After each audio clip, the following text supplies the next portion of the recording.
ન્યૂઝમાં આપનું સ્વાગત છે. હું છું ધનેશ પરમાર. આજે જોઈશું ટુડે ગુજરાતી ન્યૂઝમાં કેટલીક ખાસ ખબરો.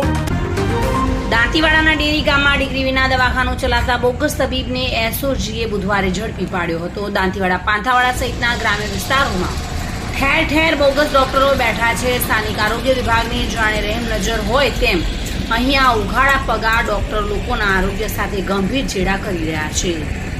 ત્યારે દાંતીવાડા ડેરી ગામે લખમાજી રબારીનું મકાન ભાડે રાખી વર્ષોથી આ જગ્યા પર ડિગ્રી વિના દવાખાનું ચલાવતા બોગસ તબીબ સુપ્રભાત ગોપાલ વિશ્વાસને એસઓજીએ બુધવારે ઝડપી પાડ્યો હતો, જેની પાસે મેડિકલ સાધનો, દવાઓ અને ઇન્જેક્શનો જપ્ત કરી કુલ મળી ₹18,357નો મુદ્દામાલ કબજે કર્યો હતો.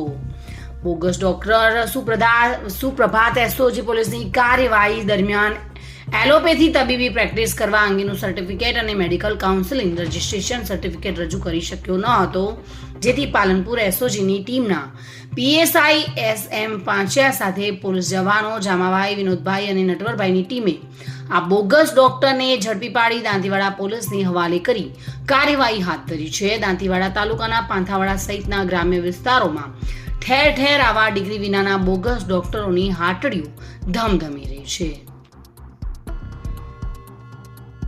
જોકે આ ડોક્ટરો સામે તાત્કાલિક કાર્યવાહી કરી તેમની હાટડીઓ બંધ કરાવે તેવી લોક માંગ પણ ઉઠવા પામી છે. ત્યારે મેડિકલ સાધનો, દવાઓ અને ઇન્જેક્શનો ₹18,357નો મુદ્દામાલ કબજે કરી પોલીસે આગળની કાર્યવાહી હાથ ધરી છે.